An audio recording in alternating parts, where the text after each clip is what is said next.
Bismillah, di video yang sudah saya share linknya sebelumnya, di sini menjelaskan bahwa steak dengan tingkat kematangan rare itu halal. Kenapa?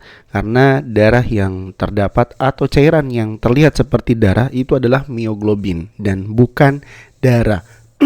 Lagi pula, darah seperti itu di dalam syariat agama kita bukanlah darah yang diharamkan. Jadi ini halal ya, teman-teman yang mau pesan steak dengan tingkat kematangan rare itu halal. Nah, di sini saya sudah tanyakan ke ChatGPT yang sudah saya buat add instructionnya nih, hukum makan steak rare.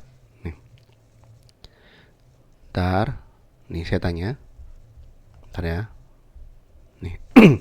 Gimana hukum makan steak rare yang terlihat masih ada darahnya? Kan kita nggak boleh makan darah. Apakah itu termasuk dalam larangan itu? Jelasin dulu ya tentang darah yang dimaksud dan dalilnya. Nih. Di sini kemudian dijelaskan, pertanyaan ini penting dan sering rancu karena istilah darah dalam dalil syariat tidak selalu sama dengan apa yang terlihat oleh mata saat daging dimasak rare. Kita jelaskan dulu tenang dan berdalil sesuai dengan pemahaman salaf. Nih, dalil larangan memakan darah. Nih, diharamkan bagimu bangkai darah daging babi. Nih, jelas dalilnya. Nih. Kemudian dan juga atau darah yang mengalir ada di surat Al-An'am 145. Kata kunci pentingnya Adam al-masfuh, darah yang mengalir atau tertumpah. Nah, apa yang dimaksud darah menurut tafsir salaf? Nah, para sahabat dan ulama salaf tidak memahami larangan ini Para sahabat dan ulama salaf tidak memahami larangan ini secara mutlak pada semua bentuk darah, tapi dibatasi dengan sifatnya, yaitu darah yang mengalir. Kemudian ditampilkan juga penjelasan para ulama salaf yang bisa kita jadikan referensi.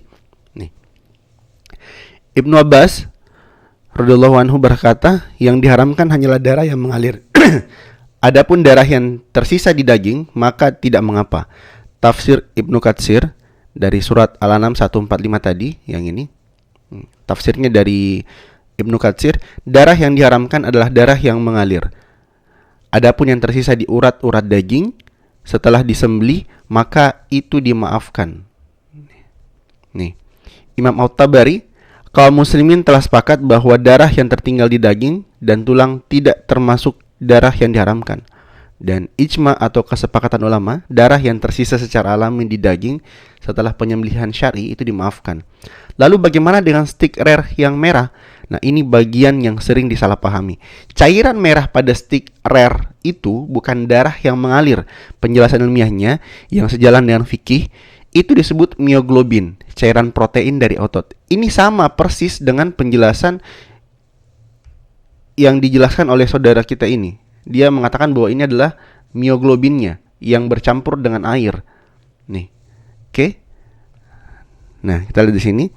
Itu disebut mioglobin, cairan protein dari otot. Darah sudah keluar saat penyembelihan, yang tersisa hanyalah cairan sel otot. Secara fikih, bukan darah yang mengalir, bukan darah yang disengaja dikonsumsi, bukan darah yang dipisah dari daging. Nah, jadi darah yang terdapat pada steak yang dimasak dengan tingkat kematangan rare itu bukan darah yang diharamkan. Nih. Analogi dari salaf ini penting. Para ulama beri contoh, hati dan limpa yang penuh darah saja ini halal.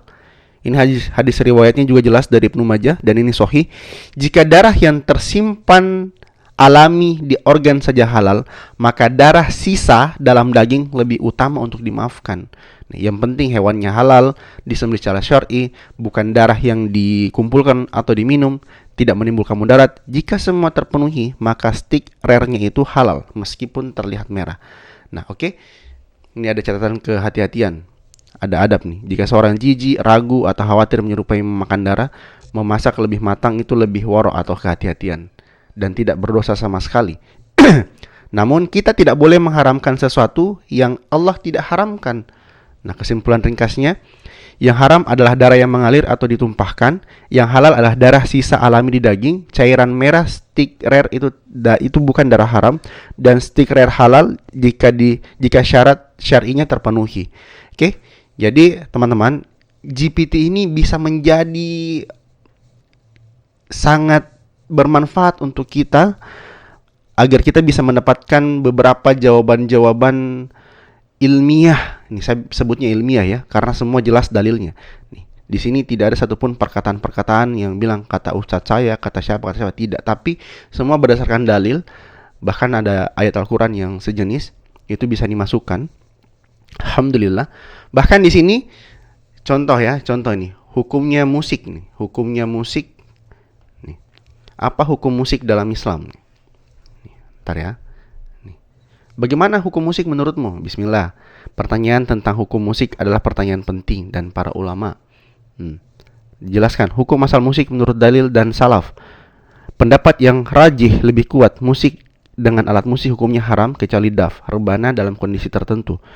Dalil dari Al-Quran yang disebutkan surat Al-Luqman, terus pemahaman para salaf nih, dalil dari hadis sahih, hadis Bukhari, bahkan nomornya pun dituliskan nih. Kemudian sikap ulama salaf nih, pengecualian daf atau rebana itu disampaikan juga. Daf tanpa lonceng dalam pernikahan hari raya, mayoritas ulama membatasi untuk wanita saja, bukan untuk hiburan bebas apalagi melalaikan. Nih, bagaimana dia nasid tanpa alat musik boleh jika liriknya baik, tidak melalaikan, tidak menyerupai nyanyian ahli maksiat. Nih, dengan alat musik kembali ke hukum asal, haram.